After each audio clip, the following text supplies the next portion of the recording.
Everyone. तो चलिए आज का क्लास स्टार्ट करते हैं और आज का क्लास आपका मोस्ट कंफ्यूजिंग ग्रामर रूल्स का नेक्स्ट पार्ट। अभी तक हम लोग इन्फिनेटिव्स देख चुके हैं और इन्फिनेटिव के बाद हम लोग आज मिक्स देखेंगे कि किसके साथ इन्फिनेटिव आता है और किसके साथ जिरंड आता है। ये सारी बातों का हम लोग आज डिस्कस करने वाले हैं। जो लोग नए हैं जान लें कि त्रिगीतम ऐप पे आप अगर सर्च करते हो त्रिगीतम तो आपको मिल जाता है त्रिगीतम 4am क्लब और साथ में मिलेगा त्रिगीतम इंग्लिश यूट्यूब चैनल। तो दोनों में कहीं भी आप ज्वाइन हो सकते हो। यहाँ पर डेली बेसिस पर मिलते हैं आपको क्या क्विजेस, और उन क्विजेस के प्रैक्टिस में आप देखोगे ज़्यादा से ज़्यादा क्वेश्चंस प्रीवियस ईयर्स के। तो इसको भी ज्वाइन करें प्रैक्टिस के लिए। अब ये जो नंबर मैं दिया हूँ इस पर मैं दिया हूँ कि जिनको भी यहाँ पर पर्सनल गाइडेंस का मतलब है कि मैं यहाँ पर टास्क देता हूँ और टेस्ट भी कंडक्ट कराता हूँ, ऑनलाइन टेस्ट। तो इससे क्या होता है कि आप अच्छे तरीके से एक सिस्टमेटिक ढंग से प्रिपरेशन कर रहे होते हो। तो इसको अगर ज्वाइन करना चाहते हो तो आप मुझे व्हाट्सएप पे मैसेज करोगे, बिल्कुल कॉल नहीं करना। कॉल करने का मौका सबको देता हूँ, लेकिन जब मैं कहूँ तभी कॉल करना है, ठीक है। और ये थोड़ा सा पेड है, इसके पैसे लगते हैं। वीडियो के कोई भी चार्जेस नहीं है मेरे चैनल पे, तो अब बिंदास होकर के वीडियोज़ का फ़ायदा उठाओ। अब ज़रा देखो क्या है 61 रूल नंबर, देख लो क्या है।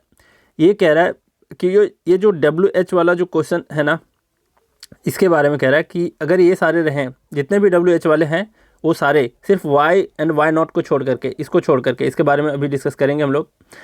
ये सारे जितने भी वर्ड्स हैं क्वेश्चन वाले, इसके बाद अगर कोई भी वर्ब यानी इन्फिनेटिव आता है तो टू के साथ आता है। टू के साथ आता है मतलब टू वाला इन्फिनेटिव, मतलब बेयर इन्फिनेटिव नहीं, वो टू के साथ ही आएगा। जो भी ये सारे वर्ड्स के बाद जो भी वर्ब्स आते हैं वो टू के साथ आते हैं। बस इतनी सी बात आपको ध्यान में रखने हैं। देख लो यहाँ कह रहा है I don't know where to go at this moment. ये मैं बता चुका हूँ पहले ही ट्रांसलेशन के सीरीज में ही, और ये भी बता चुका हूँ, बस यहाँ पर लिया हूँ आपको समझाने के लिए।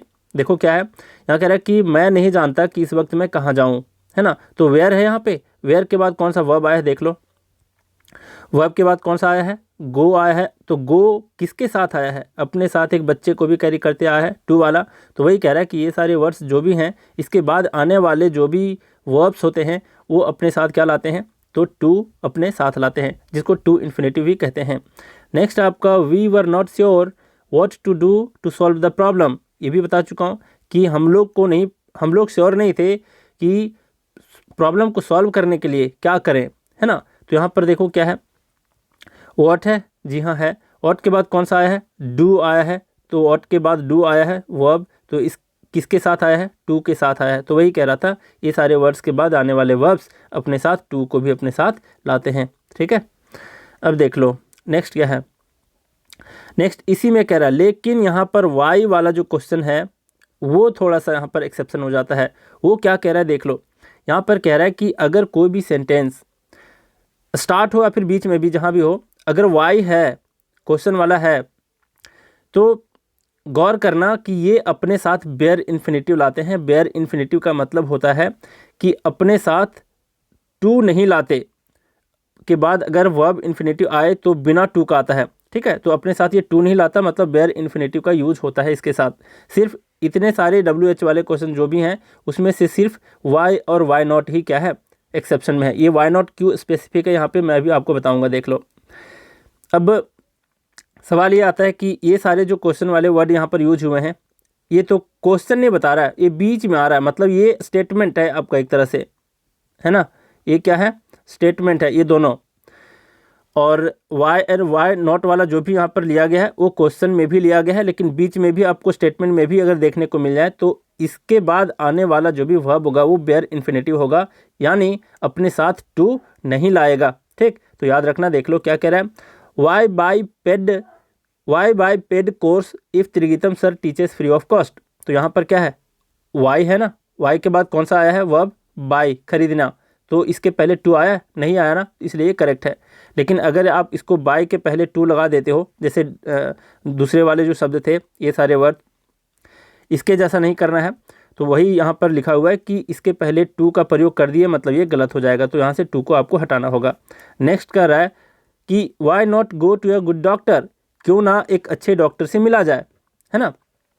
तो यहाँ पर क्या है, वाई नॉट है एक साथ, और वाई नॉट के साथ भी अगर कोई वर्ब आया है तो बिना टू का आया हुआ है, देख लो, है ना। इसके पहले टू नहीं लगा है, इस वर्ब के पहले टू नहीं लगा है। अब यहाँ पर अगर 2 लगा देते हैं, ये देख लो, तो ये रॉन्ग हो जाता है, यहाँ से 2 को हटाना पड़ जाएगा। तो इतनी सी बात आपको ख्याल रखना है। अब ये वाली बात पर गौर करो, नॉट टू के ऊपर, वाई नॉट के बाद यहाँ पर क्या है, वाई नॉट गो, है ना। अब मैं फर्स्ट रूल ही जो इस सीरीज़ में बताया था, first rule in the sense कि इन्फिनेटिव वाले सीरीज़ में, इस वर्ब्स वाले सीरीज़ में ही फर्स्ट रूल जो बताया था, वहाँ पर क्या था कि अगर किसी भी सेंटेंस को अगर निगेटिव बनाना है नॉट के साथ, तो क्या करते हैं हम लोग, नॉट को टू के पहले रखते हैं। ये वाला रूल था। जैसे यहाँ पर कहा जाए, मैं आपको दिखाई देता हूँ, वो रूल देख लो एक बारी आप, कहाँ है वो, हाँ ये वाला रूल जो बताया था 54 नंबर का। यहाँ पर क्या था, I want to not go anywhere tonight. तो ये गलत क्यों था, क्योंकि नॉट को टू से पहले आना चाहिए था, है ना, ये कह रहा है। तो इसका करेक्ट फॉर्म क्या होगा कि I want not to go anywhere tonight. तो ये वाली बात मैं बताया था। और अभी यहाँ पर आया है वाई नॉट, जो अभी करेंटली मैं बता रहा हूँ। तो इसके यहाँ पर नॉट है, फिर भी क्या है कि इसके बाद टू का प्रयोग हम लोग नहीं कर रहे, लेकिन वो अगर नॉट वाई के साथ हो तब की मैं बात कह रहा हूँ, तो ध्यान रखना, ठीक है। अब ये कितने नंबर रूल पे थे हम लोग, 61 नंबर, 62 नंबर, है ना।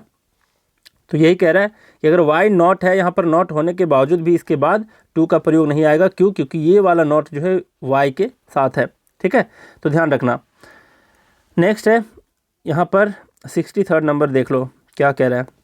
ये काफ़ी इंपॉर्टेंट है, देखो काफ़ी सारा एग्जाम्पल मैं लिया हूँ इसके लिए। यहाँ पर कह रहा है कि अगर बट एक्सेप्ट के पहले डू का फॉर्म जो भी रहे, डू रहे, डज रहे, डीड रहे, है ना, और ये जो डू डज डीड आता है, ये आता है नथिंग, एनीथिंग, एवरीथिंग ऐसे वाले शब्द के साथ आता है। और अगर इस तरीके से आए तो बट एक्सेप्ट के बाद बेयर इन्फिनेटिव आता है, यानी क्या, बिना टू का आता है। इस चीज़ को ध्यान रखना। लेकिन इसका मतलब होता है क्या, तो शॉर्ट में आप इस चीज़ को याद रख सकते हो कि डू नथिंग बट और फिर डू नथिंग एक्सेप्ट, दोनों का मतलब सेम होता है, ता ही रहता है। ता ही रहता है मतलब कुछ नहीं करता है, खेलता ही रहता है, कुछ नहीं करता है, लिखता ही रहता है। तो वही वाला कह रहा हूँ, ता ही रहता है, इसका मतलब होता है do nothing but, do nothing accept, दोनों का सेम मीनिंग होता है। देख लो आगे क्या है, क्या मतलब इस रूल का, देखो यहाँ पर क्या है, he does nothing but laugh at others. क्या मतलब हुआ, अब ये रूल को देखो, यहाँ पर बट है कहीं, जी हाँ यहाँ पर है बट है, इसके साथ क्या है, देखो इसके पहले क्या आया है, डू डज वाला फॉर्म आया है, जी हाँ, और ये डू डज वाला फॉर्म नथिंग के साथ आया है, जी हाँ आया है। तो इसका क्या मतलब हो गया, he does nothing but laugh at others का मतलब वह दूसरों पर हंसता ही रहता है।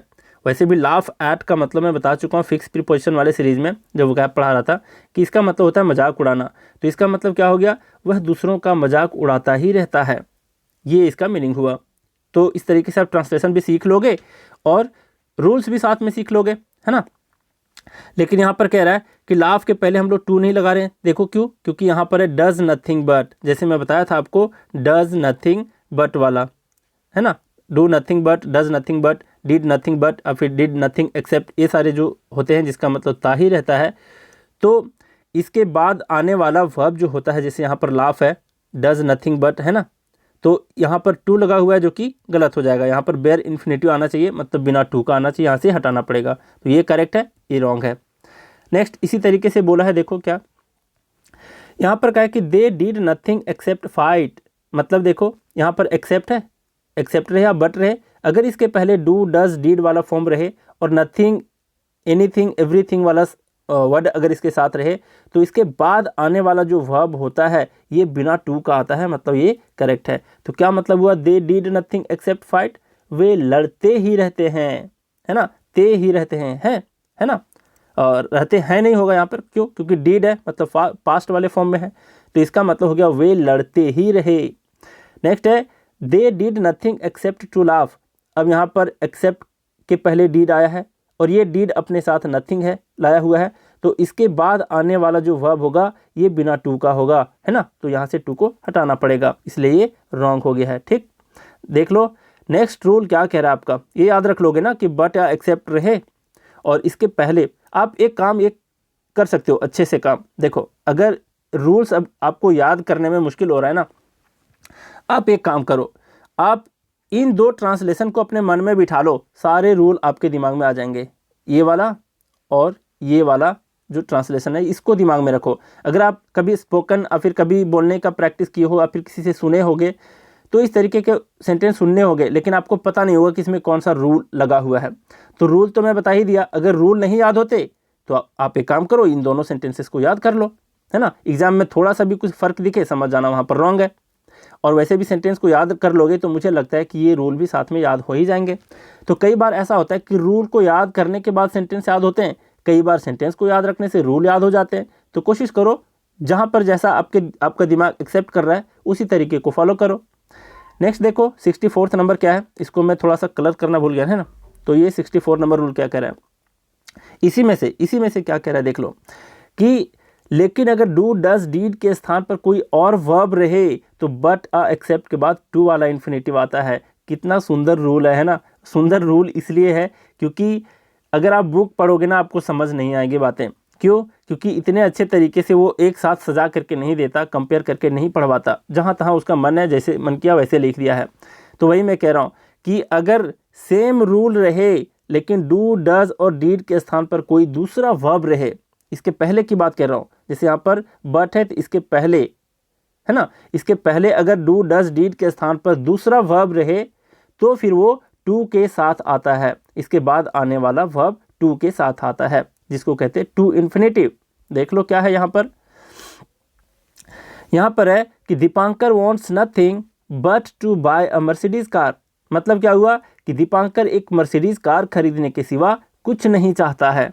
देख लो थोड़ा सा मीनिंग भी चेंज हो गया, के सिवा वाला, है ना। सेंस एक ही देता है दोनों सेंटेंस, पहले वाले सेंटेंस भी जो अभी देखे हम लोग इधर और ये वाला भी सेंस एक ही देता है। लेकिन फ़र्क क्या है, यहाँ पर बट है ना, बट हो या फिर एक्सेप्ट हो, इसके पहले डू डज आया है क्या? नहीं आया ना, कोई दूसरा वर्ब आया है, ये भी अपने साथ नथिंग लाया है।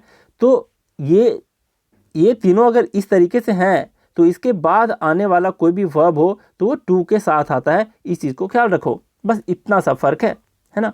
फ़र्क क्या बताया कि डू डज डीड अगर आ जाए बट एंड एक्सेप्ट के पहले, ठीक, और ये अपने साथ नथिंग, समथिंग, एवरीथिंग, एनीथिंग ऐसे लाए तो इसके बाद आने वाला जो वर्ब होता है वो अपने साथ टू नहीं लाता, लेकिन डज डीड और डू के स्थान पर कोई दूसरा वर्ब रहे, जैसे यहाँ पर इस एग्जाम्पल में, दीपांकर वाले एग्जाम्पल में वांट्स था, डिफरेंट था वर्ब, तो इसके बाद आने वाला जो वर्ब है ये अपने साथ टू लाया है, यानी टू इन्फिनेटिव लगता है।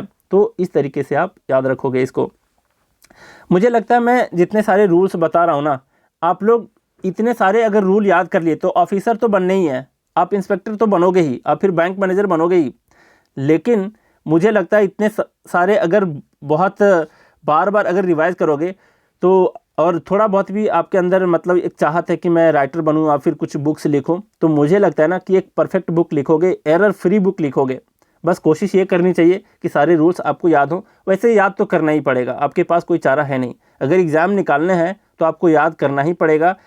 और पता है ये सारे टॉपिक जो मैं बता रहा हूँ आजकल, जो टफ़ वाले टॉपिक थोड़े से होते हैं जिसको थोड़ा सा याद करना मुश्किल होता है और काफ़ी लोग इग्नोर मार करके भी चलते हैं, इसके वजह से आपका आ तो रैंक कम हो जाता है और फिर एग्ज़ाम क्रैक ही नहीं होता। तो अगर आपको रैंक भी चाहिए और अच्छे से मार्क्स भी चाहिए ना, तो कोशिश करो कि ये सारे रूल्स पे ज़्यादा फोकस करो। इसलिए मैं स्टार्टिंग में लाया हूँ। पता है एक चीज़ आपको, लोग कहते हैं कि जब आप ज़्यादा एनर्जेटिक हो ना तो आपको स्टार्ट करना चाहिए डिफ़िकल्ट वाले पोर्शन से। अगर आप पढ़ाई कर रहे हो तो बहुत ज़्यादा एनर्जेटिक हो तो आप डिफ़िकल्ट वाले पोर्शन से स्टार्ट करो। जैसे मैं एक हमेशा आप लोगों को बोलता था कि ऑलवेज डू, याद होगा बहुत लोगों को, always do what you are afraid to do, you are afraid to do, है ना। क्या मतलब होता है कि हमेशा वही करो जिसको करने में तुम्हें डर लगता है। तो वही बात को मैं फिर से समझाना चाहता हूँ कि वर्ब्स वाला जो पोर्शन है ना, वर्ब्स, अभी तो वर्ब्स बता रहा हूँ, इन्फिनेटिव, जेरेंड और पार्टिसिपल के बारे में। आगे चलेंगे हम लोग टेंस पढ़ेंगे तो टेंस के साथ साथ हम लोग वर्ब्स को भी कनेक्ट करते हुए पढ़ेंगे, क्योंकि इसी में सबसे ज़्यादा कन्फ्यूजन होता है और बुक्स में इतने सिस्टमैटिक ढंग से दिया नहीं रहता कि वर्ब्स को टेंस से कैसे कनेक्ट करें, किस तरीके से एक दूसरे से इंटरलिंक है, कैसे आपको एग्जाम में फंसाया जाता है। आप पढ़कर जाते हो वर्ब्स, आपको पता चलता है कि टेंस और वर्ब से कनेक्शन में कुछ पूछा हुआ है। तो यही चीज़ समझा रहा हूँ कि अभी आप लोग एनर्जेटिक हो, अभी शुरुआत है ग्रामर की, तो इसी शुरुआत में मैं चाहता हूँ कि ये सारे टॉपिक्स पढ़ा दूँ ताकि आप एनर्जी भरे हुए हैं आपके अंदर, और इसी फ्लो में आप इन सारे टॉपिक को भी क्या कर सको, टैकल कर पाओ, है ना। तो ये कह रहा हूँ कि हमेशा वही चीज़ को करना जो आपको करने में डिफ़िकल्ट लगता है, फिर देखना कोई भी एग्ज़ाम क्रैक करने से आप नहीं बच सकते, आसानी से कर लोगे क्रैक, ठीक है। देखो अब 64 नंबर का, 64 नंबर 2 टाइम्स हो गया, वैसे इसको इम्प्रूव करके दे दूंगा, कहाँ पे, यहाँ पे PDF में है ना। और ये जो मैं बताया था पर्सनल गाइडेंस वाला प्रैक्टिस वाला बैच, तो प्रैक्टिस वाले बैच में अगर आपको ज्वाइन करने तो वहीं पर सिर्फ मिलते हैं PDF। क्यों? क्योंकि इसमें काफ़ी ज़्यादा मेहनत लगता है, मुझे यूट्यूब रन करने के लिए कुछ पैसे की भी ज़रूरत होती है, इसलिए मैं उसको अलग से बनाया हूँ। ऑनलाइन टेस्ट भी देता हूँ उसके अंदर, काफ़ी ज़्यादा मेहनत है इसलिए चार्ज करता हूँ, वरना सारी कुछ मैं फ्री कर देता। वैसे भी अगर आप पे करने के लायक नहीं हो तो आप एक काम कर सकते हो, आप वीडियोज़ को देखो, मस्ती से देखो, उसका नोट्स बनाओ एकदम प्रॉपर ढंग से, और उससे पढ़ो और प्रीवियस ईयर के क्वेश्चन का प्रैक्टिस करो। तो देखो यहाँ पर क्या बोल रहा है कि प्रीपोजिशन के बाद आने वाला वर्ब जो होता है वो हमेशा VING फॉर्म में होता है ना। मतलब इसमें ना मैं पार्टिसिपल बता रहा हूँ ना जेरंड बता रहा हूँ, सिंपल बता रहा हूँ कि VING वाला फॉर्म होता है। सिर्फ एक ही ऐसा कॉन्सेप्ट है जहाँ पर आपको ये समझना जरूरी पड़ जाता है कि वो जेरंड है या फिर पार्टिसिपल है, और बाकी इस चैप्टर में पूरे वर्ब में कहीं पर आपको फ़र्क करने का कोई ज़रूरत नहीं पड़ेगी मुझे लगता है, ठीक है। तो वो कॉन्सेप्ट मैं बताऊंगा, काफ़ी बार एग्जाम में पूछे गए हैं, और बाकी हर एक जगह हम यूज़ करेंगे सिर्फ VING फॉर्म ऐसे यूज़ करेंगे, है ना। वहाँ पर मैं स्पेसिफिक तरीके से नहीं बताऊंगा ये जेरंड ही है या फिर पार्टिसिपल ही है। जहाँ पार्टिसिपल और जेरंड के बीच अंतर अगर पता करना हो वहाँ मैं आपको खुद बता दूंगा, और बहुत बेहतर तरीके से, ज़िंदगी भर नहीं भूलोगे। जिस टॉपिक की मैं बात कर रहा हूँ इस दोनों के बीच डिफरेंस के बारे में, वो कभी नहीं भूलोगे। वैसे ट्रांसलेशन में मैं हिंट कर दिया था पहले ही। देख लो क्या कह रहा है, ये क्या कह रहा है कि ये दोनों आए हुए क्वेश्चन है। देख लो, एक मैं क्वेश्चन लिया हूँ बैंकिंग से और एक लिया हूँ SSC से। ये SSC का क्वेश्चन है और एक यहाँ पर है, ये है बैंक PO एग्जाम में पूछा गया क्वेश्चन है। क्या पूछा है देखो, यहाँ पर ये बता रहा है प्रीपोजिशन के बाद जो भी वर्ब आता है वो VING फॉर्म में आता है। जैसे यहाँ पर बोला है even after worked in the office for as many as 15 years he still does not understand the basic objectives of the work. क्या है फ़र्क यहाँ पे, कहीं भी आपको दिख रहा है प्रीपोजिशन? तो देखो यहाँ पर क्या है, ये है आफ्टर, तो इवन आफ्टर है, तो आफ्टर के बाद यहाँ पर V का थर्ड फॉर्म आया है जो कि रॉन्ग है। यहाँ पर क्या होना चाहिए, यहाँ पर आपका वर्किंग होना चाहिए। अब यहाँ पर ये मत समझना यहाँ पे वो ऑफ है तो यहाँ पर क्या है, वर्क की जगह पर यहाँ भी वर्किंग होना चाहिए। नहीं बाबा, देखो क्यों, क्योंकि यहाँ पर वर्क वर्ब की तरह काम नहीं किया है, यहाँ पर काम को नाउन की तरह लिया गया है ना। तो ये वर्ब नहीं है आपका, वर्ब ये वाला है काम करने के सेंस में। फिर आगे देख लो प्रीपोजिशन के बाद कौन सा वर्ब आया है। यहाँ पर बोला he was bent upon two murder him. अब यहाँ पे बेंट अपॉन है, तो अपॉन क्या है, प्रीपोजिशन है, इसके बाद मर्डर लगा हुआ है, जी हाँ लगा हुआ है, तो यहाँ पर टू मर्डर नहीं होगा, इसको हटा करके आपको क्या करना पड़ेगा, मर्डरिंग करना पड़ेगा, ठीक है। तो ये यहाँ पर होना चाहिए ना कि टू मर्डर, ठीक। तो क्योंकि ये प्रीपोजिशन था। अब आप कहोगे क्या कि सर मर्डरिंग को हम लोग अगर यहाँ पर पुट करते तो भी तो करेक्ट हो जाता। जी हाँ, और वैसे मैं जो इस सेशन को कराने से पहले मैंने बता चुका है एक चीज़ सबको, ये वाला कॉन्सेप्ट कई लोगों को कन्फ्यूजन होता है। तो देखो मर्डरिंग यहाँ पे इसलिए नहीं कर सकते ना, क्योंकि एक कॉन्सेप्ट उसमें मैं बताया था क्या कि एक तो ग्रामर का रूल फिर कोई भी फ्रेज हो तो उसका सीक्वेंस ब्रेक नहीं होना चाहिए। तो आप कहोगे बेंट अपॉन के साथ सीधा तो आना चाहिए क्या, मर्डर वाला, मर्डरिंग मतलब वर्ब आना चाहिए, तो उसका सीक्वेंस तो ब्रेक हो रहा है। लेकिन सेकंड रूल क्या बताया था, सेकंड रूल बताया था कि आप किसी भी वर्ड को यहाँ से हटा नहीं सकते, मेन वर्ड को, है ना। तो अगर आप यहाँ पर मर्डरिंग कर देते हो तो फिर टू मर्डर यहाँ से हट जा रहा है, यहाँ से हट रहा है, यहाँ से हटता तो अलग की बात थी, है ना। तो समझो इस चीज़ को कि he was bent upon two murder की जगह मर्डरिंग होगा। चलो ये क्लियर है। अब देख लो 65 नंबर रूल, वैसे 66 होगा। देख लो यहाँ पर आपको कंफ्यूज नहीं करना है किससे रिलेटेड। यहाँ पर हेल्प वाला जो एक वर्ड में बताया था ना, 57 नंबर जा करके रूल देख लेना। हेल्प में मैंने क्या बताया हुआ है कि हेल्प के बाद टू वाला भी आता है, बिना टू वाला भी आता है, और VING वाला फॉर्म भी आता है, लेकिन इसके पहले इन लगता है। ये सारी चीज़ को मैं बता चुका हूँ। लेकिन यहाँ पर हेल्प नहीं है, ये जो रूल है ना, ये रूल कह रहा है इसके साथ कांट हेल्प और फिर कुडंट हेल्प ये आता है। इसके साथ अगर जब भी हेल्प के साथ कांट हेल्प और फिर कुडंट हेल्प आ जाए, जिसका मतलब होता है रोक नहीं पाना, और फिर स्टैंड के साथ अगर आ जाता है कांट स्टैंड और फिर कुडंट स्टैंड मतलब बर्दाश्त नहीं कर पाना, तो इसके बाद जो भी वर्ब आता है वो VING फॉर्म में आता है।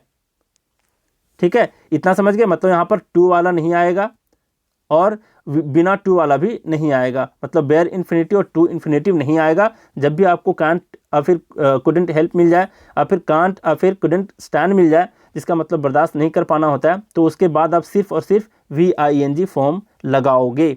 ठीक, देख लो क्या है यहाँ पर। क्या है देखो, यहाँ पर कह रहा है कि a child can't bear living away from its parents. ये मैं बता चुका हूँ ट्रांसलेशन में ही। इसका मतलब क्या है, एक बच्चा अपने माता पिता से दूर रहना बर्दाश्त नहीं कर सकता है। तो देखो यहाँ पर कांट बेयर है बर्दाश्त करने के सेंस में, इसके बाद लिविंग आया है, ना कि टू लिविंग, और फिर बिना टू वाला भी नहीं और फिर टू वाला भी नहीं आया है। सिंपल सी बात है, यहाँ पर VING फॉर्म वाला आया है। इसी तरीके से है she can't help laughing at your folly, वह तुम्हारी मूर्खता पर हंसे बिना नहीं रह सकती है। तो यहाँ पर देखो कांट हेल्प है ना, इसके बाद सीधा क्या है, VING वाला फॉर्म। नेक्स्ट है at his hilarious jokes he I couldn't help laughing, मतलब उसके हास्यप्रद चुटकुलों पर मैं हंसी रोक नहीं पाया, है ना। कुडंट है इसलिए पाया आ गया। तो यहाँ पर कुडंट हेल्प के बाद क्या आया है, लाफिंग आया है, जो कि VING के फॉर्म में है। लेकिन लेकिन लेकिन एक बहुत बड़ा यहाँ पर रूल है जो आपको याद रखना चाहिए। क्यों, क्या है वो रूल, देखो यहाँ पर कांट है ना, कांट को हम लोग क्या करते हैं, ये शॉर्ट फॉर्म है किसका, कैन नॉट का फिर कैन नॉट का शॉर्ट फॉर्म है। कुडंट जो है यहाँ पर ये किसका है, कुड नॉट का शॉर्ट फॉर्म है। लेकिन अगर आप चाहोगे इसी में इसका फुल फॉर्म लिखना, कुडंट को कुड नॉट सेपरेट करके और फिर कांट को कैन नॉट लिखना चाहोगे, तो फिर वो गलत हो जाएगा। ये हमेशा एक ऐसा फ्रेज है जिसको आप एक दूसरे से जुदा नहीं कर सकते, इसको ब्रेक करके नहीं लिखना है। कांट बेयर ही रहेगा, कुडंट हेल्प ही रहेगा, कांट हेल्प ही रहेगा एक ही साथ।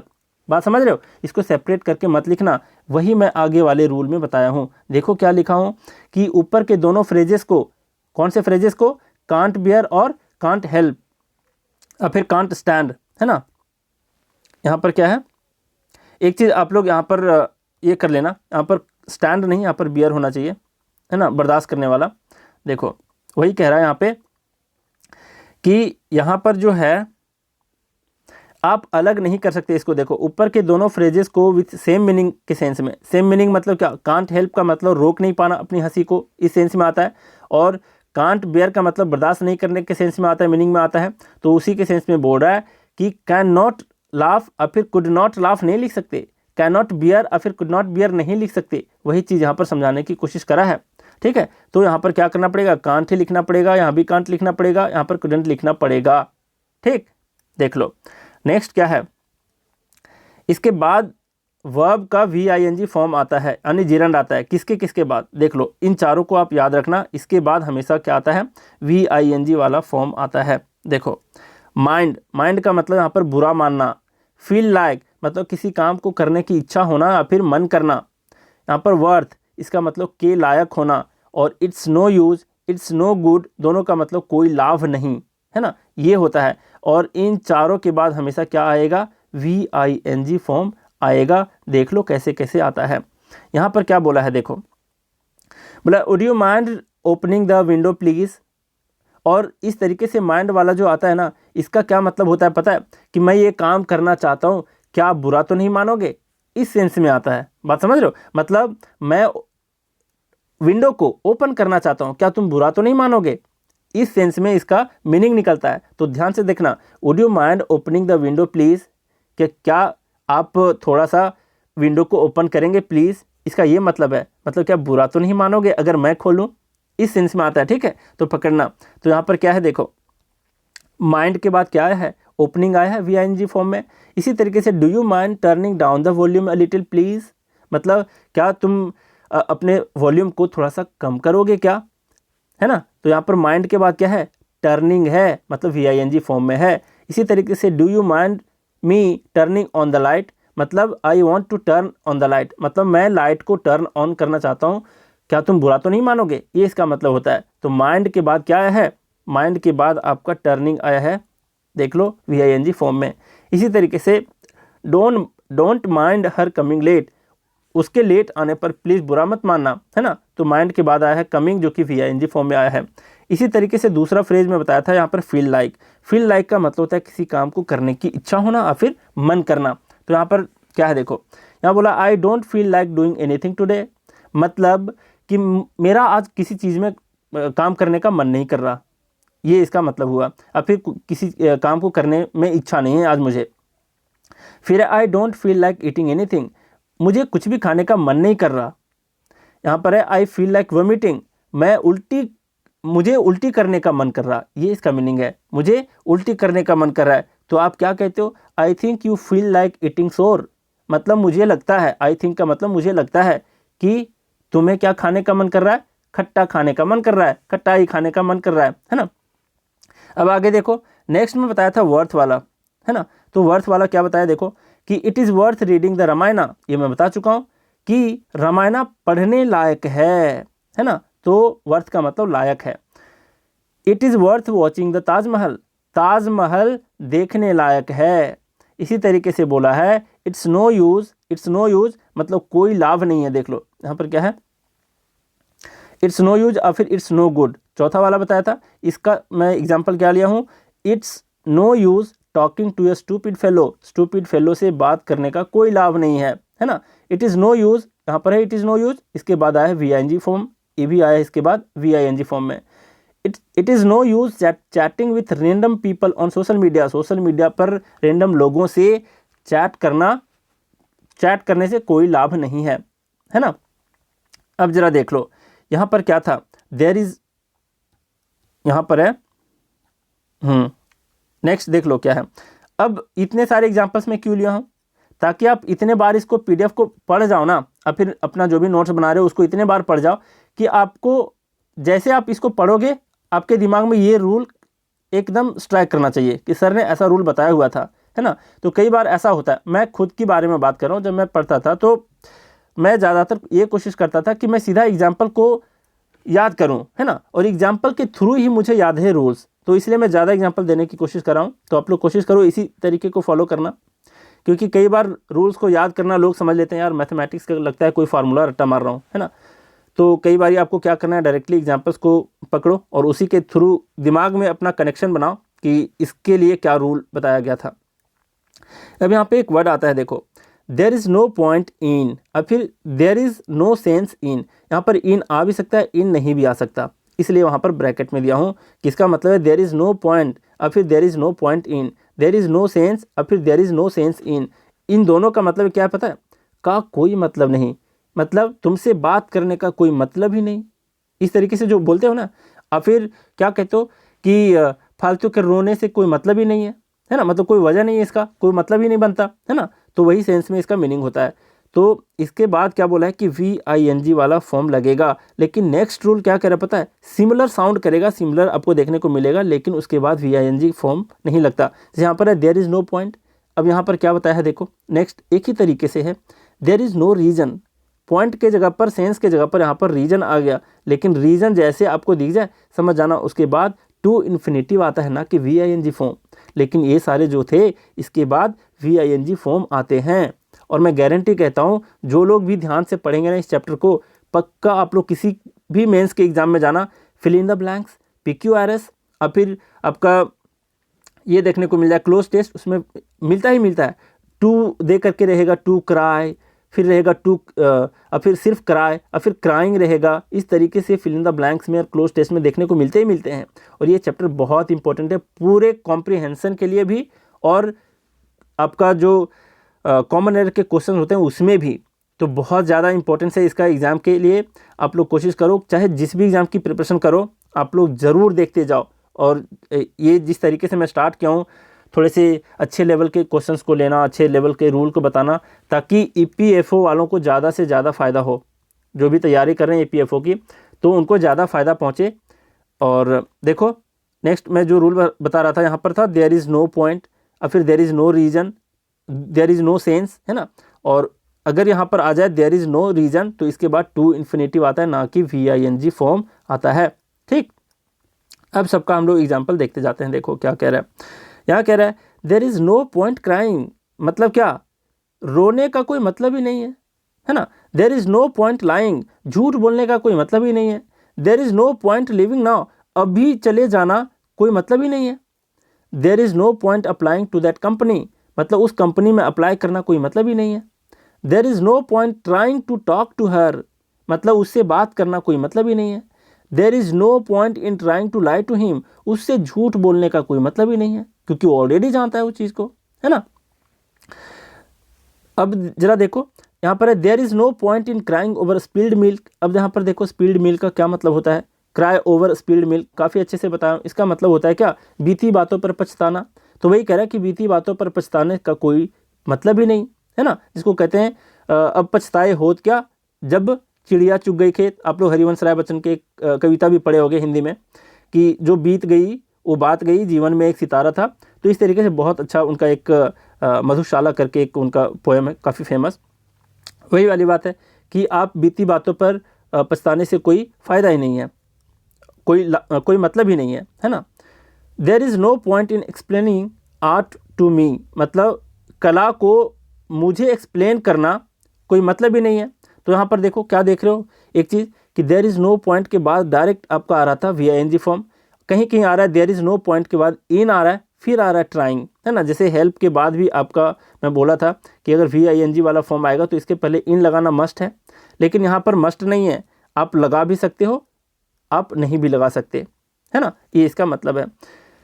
तो यहाँ पर क्या है, आई वॉन्ट अंडरस्टैंड इट, मतलब इसका क्या होता है, कोई मतलब का क्या सेंस होता है, कि ये सेंटेंस आपको अच्छे से सिखा देता है। देखो ये कह रहा है कि there is no point in explaining art to me, मतलब मुझे एक्सप्लेन करना आर्ट के बारे में कोई मतलब ही नहीं है। क्यों मतलब नहीं है, क्योंकि आई वॉन्ट अंडरस्टैंड इट, क्योंकि मैं नहीं समझूंगा इसे, है ना। तो ये सेंस देता है अच्छे से। फिर है there is no point in fighting, मतलब झगड़े करने का कोई मतलब ही नहीं है ना। तो क्या सेंस दे रहा है ये, it won't solve the problem, क्योंकि ये उस समस्या को सॉल्व करेगा ही नहीं, है ना। अब आप लोग देख लिए, लेकिन पॉइंट और सेंस की जगह पर अगर आपका आ जाए रीजन, तो वहाँ पर टू वाला ही इन्फिनेटिव आएगा, अपने साथ टू को कैरी करेगा ही करेगा। देख लो क्या कह रहा है, देयर इज़ नो रीजन, मतलब इसका होता है इसका कोई वजह नहीं है, इसका कोई कारण नहीं है, के बाद हमेशा टू इन्फिनेटिव आता है। जैसे क्या कह रहा है, there is no reason to cry, रोने का कोई वजह ही नहीं है, फालतू का आंसू बहाए जा रही है ना। फिर there is no reason to worry, चिंता करने की कोई कारण ही नहीं है ना, मतलब फालतू का वो चिंतित है। फिर कह रहा है there is no reason to think, देख रहे हो टू क्राई आया है, टू वरी आया है, टू थिंक आया है, मतलब रीजन वाला वर्ड जैसे दिख जाए जिसका मतलब होता है कोई वजह नहीं है, कोई कारण नहीं है, तो इसके बाद टू वाला इन्फिनेटिव आएगा ही आएगा, ठीक है। तो वही कह रहा है there is no reason to think that something bad will happen, मतलब कोई इसका वजह ही नहीं है कि आप फालतू की ये सोचे जाओ कि कुछ बुरा होने वाला है। फिर कह रहा है there is no reason to get angry, मतलब इसका कोई वजह ही नहीं है कि तुम गुस्से हो जाओ, before we know what actually happen, उससे पहले कि हम लोग को पता चले कि इनफैक्ट हुआ क्या था, है ना, असलियत में हुआ क्या था, उसके जाने बिना फालतू का गुस्सा करना कोई इसका वजह ही नहीं है ना। तो ये सेंस में आता है। बस आप लोग ये ध्यान रखो कि देयर इज़ नो रीजन आ जाए रीजन वाला, तो इसके बाद जो भी है वो टू के साथ आएगा, और पॉइंट अगर इसके बाद रहे देयर इज़ नो पॉइंट और फिर देयर इज़ नो सेंस, तो इसके बाद VING वाला फॉर्म आएगा। इसके पहले इन लगा भी सकते हो और नहीं भी लगा सकते। और हमेशा की तरह मैं आज भी क्या करूँगा, आज के क्लास को मैं रिकैप करा देता हूँ ताकि शॉर्ट में आप रूल्स को रिवाइज कर पाओ, है ना। देख लो क्या कह रहा है। और अगर क्वेश्चन की प्रैक्टिस करना चाहते हो बिल्कुल एग्जाम ओरिएंटेड, आप इस चीज़ को ज्वाइन कर सकते हो। अब जरा देखो, आज का फर्स्ट रूल था कि वेयर, व्हाट, हुम, हु, व्हेन, ये सारे अगर वर्ड्स आ गए क्वेश्चन वाले, तो जरूरी नहीं कि ये क्वेश्चन बनाएगा, ये स्टेटमेंट भी हो सकता है। जैसे यहाँ पर I don't know where to go at this moment, तो कह रहा है कि अगर वेयर आता है तो इसके बाद जो भी वर्ब आता है, जैसे यहाँ पर गो आया है तो ये अपने साथ क्या लाया है, टू लाया है ना। तो वही कह रहा है कि ये सारे वर्ड्स अगर रहे तो इसके बाद टू वाला इन्फिनेटिव आता है, लेकिन वाई या फिर वाई नॉट रहे, ये एक्सेप्शन में है WH फैमिली में, है ना। तो उस फैमिली में WH वाला में वाई या फिर वाई नॉट रहे तो इसके बाद जो भी इन्फिनेटिव आता है वो बेयर इन्फिनेटिव आता है, मतलब बिना टू का आता है, जिसके पहले टू के साथ आता था। फिर देखो क्या है, बट एक्सेप्ट, ऐसे दो वर्ड्स हैं जिसके पहले अगर डू और डज आ जाए और अपने साथ नथिंग और एवरीथिंग लाए तो इसके बाद क्या आता है, बेयर इन्फिनेटिव आता है। शॉर्ट में याद रख सकते हो, do nothing but, do nothing accept, इसका मतलब होता है ता ही रहता है ना। जैसे यहाँ पर डू नथिंग बट था, इसके बाद जो भी आया है वो बिना, ये जो लाफ है वो बिना टू का आया हुआ है। फिर क्या कह रहा है, नेक्स्ट रूल देख लो। ये कह रहा है कि लेकिन अगर डू डज के स्थान पर कोई दूसरा अगर वर्ब आ जाए तो वो अपने साथ टू इन्फिनेटिव लाता है। तो ज़्यादा इस पर फोर्स क्या था, इस रूल में सबसे ज़्यादा फोर्स इस पे था, डू डज डीड के ऊपर। फिर यहाँ पर कि प्रीपोजिशन के बाद जो आने वाला वर्ब होता है वो हमेशा VING फॉर्म में आता है ना। जैसे यहाँ पर आफ्टर था तो वर्किंग हो गया, है ना। फिर यहाँ पर क्या है, यहाँ पर अपॉन है, अपॉन के बाद यहाँ पर मर्डर, टू मर्डर नहीं मर्डरिंग होना चाहिए। नेक्स्ट रूल आपका कह रहा है कि कांट हेल्प और फिर कुडंट हेल्प और फिर कांट बेयर और फिर कुडंट बेयर अगर आ जाए तो क्या मतलब होता है उसका, तो उसके बाद जो आता है वो VING फॉर्म में आता है ना। फिर है नेक्स्ट आपका क्या कि ऊपर के जो दोनों फ्रेज थे उसको हम ब्रेक करके कांट हेल्प को कांट लाफ नहीं, यहाँ पर देखो यहाँ पर भी थोड़ा सा रॉन्ग है, कांट लाफ नहीं, यहाँ पर कांट हेल्प है ना, हेल्प है, कुडंट हेल्प है। इसको मैं इंप्रूव करके दे दूंगा, आप टेंशन मत लेना। कहाँ पर, PDF में। और फिर कैनॉट बियर और फिर कुड नॉट बियर अलग अलग तरीके से नहीं लिख सकते, है ना, इसको एक साथ रखना पड़ेगा, कांट और फिर कुडंट। नेक्स्ट है कि इसके बाद जो भी प्रीपोजिशन जो भी वर्ब्स आते हैं वो VING फॉर्म में आते हैं। कौन कौन से वर्ड्स हैं ऐसे, तो माइंड का मतलब बुरा मानना, फील लाइक का मतलब किसी काम को करने की इच्छा होना, फिर मन करना, वर्थ का मतलब के लायक होना, और फिर it's no use, it's no good का मतलब कोई लाभ नहीं होना। तो ये सारे के बाद हमेशा क्या आता है, ये सारे के बाद VING फॉर्म में आता है, ठीक। फिर कह रहा है कि देयर इज़ नो पॉइंट और देयर इज़ नो सेंस रहे तो इसके बाद भी VING फॉर्म वाला आता है। इसके पहले इन भी आ सकता है, इन नहीं भी आ सकता है, लेकिन यहाँ पर बोला है कि पॉइंट और सेंस की जगह पर अगर रीजन वाला वर्ड आ जाए तो क्या होगा, वो अपने साथ टू वाला इन्फिनेटिव लाएगा ही लाएगा, ठीक। तो इतने सारे रूल्स को आपको याद रखने थे। नेक्स्ट जो मैं बताने वाला हूँ ना, इतना खतरनाक है, मैं बताता हूँ, लोग उसको पढ़ते पढ़ते परेशान हो जाते हैं, समझ नहीं आता ज़िंदगी भर कि उतना याद कैसे करूँ। जैसे इतने सारे आपको दिए रहेंगे, ये इतने वर्ब याद कर लो भाई, ये सारे वर्ब्स को याद कर लो, इसके बाद VING वाला आएगा, इसके बाद टू वाला आएगा, ये बिना टू का आएगा। कितना माथा पची है ना, जो मत पूछो। लेकिन मैं इतने आसान कर दूंगा ना आपके लिए, जैसे हलवा खाते हो ना, गटक के निगल जाते हो, जैसे ही रखते हो। हवा मिठाई खाए हो कभी, तो बस वैसे ही हवा मिठाई मतलब समझते हो, जो वो पिंक पिंक करके गली में बेचने आते हैं, उसको मुंह में लेते हो, गप के सीधे नीचे चला जाता है ना, तो वैसे ही सीधा जाने वाला है दिमाग में। लेकिन ऐसा नहीं कि बिना रिवीजन का कुछ होने जाने वाला है नहीं, रिवीजन मस्ट आपको करना है। रिवीजन इज द की मंत्र ऑफ सक्सेस, चाहे कुछ भी पढ़ो ज़िंदगी में। और जो अभी शुरुआत की हो ना इस कंपटीशन जगत में, पहली बार आए हो, तो आप जल्दी घबराना नहीं, क्योंकि सिर्फ मेहनत, सिर्फ रिवीजन, यही सारे कीज़ नहीं है। इसके साथ आपके अंदर सबसे बड़ा जो गुण होना चाहिए वो पेशेंस का है। पेशेंस रखो, सब होगा। जैसे मैं हमेशा कहता हूँ ना, धीरे धीरे रे मना, धीरे सब कुछ होए, माली सींचे 100 घड़ा, ऋतु आए फल होए। तो ऋतु को आने दो, फल लगेगा, लेकिन आपको क्या करना चाहिए, धीरे धीरे पानी को सींचते रहने चाहिए। तो ऐसा सोचोगे कि 3 महीने पढ़ लूँ और फोड़ दूँ एग्जाम को सीधा, भैया ये एक्सेप्शन में लोग होते हैं, और एक्सेप्शन में वही लोग होते हैं जो झूठ बोलते हैं ज़्यादातर कि मैंने 3 महीने पढ़कर UPSC निकाल लिया, है ना। जैसे मैंने एक कोई शुक्ला जी का देखा हुआ था इंटरव्यू, मैं नाम नहीं लेना चाहता पूरा, वो थोड़ी सी स्मार्ट बंदी बन रही थी कि मैंने 3 महीने पढ़ा, मैं 6 महीने पढ़ी, अरे यार मैंने UPSC क्रैक कर दिया। भाई बेवकूफ़ किसी और को बनाना, मैं बहुत एक्सपीरियंस्ड हूँ। वैसे भी आपको भी पता चल जाएगा तैयारी करते करते, ये सब झूठ बोलते हैं 6 महीने 3 महीने वाले। तो आपके अंदर पेशेंस होना चाहिए, ये मैं आपको सिखाना चाहता हूँ, ठीक है। पेशेंस बहुत बड़ा की है। तो हम लोग बहुत कुछ सीखे। इस वीडियो को लाइक करो, शेयर करो दोस्तों के साथ, और बताओ कि मैं कितने अच्छे तरीके से पढ़ा रहा हूँ। अगर आपको पसंद आए तो बताना, है ना, और नहीं पसंद आए ज़रूरी नहीं है ना, कि किसी को मिन्नतें करो कि भाई देख ले मेरे सर की वीडियो, है ना। तो चलिए, हम लोग बहुत कुछ सीखे। आज का क्लास हम लोग यहीं रैप अप करते हैं। Thank you very much.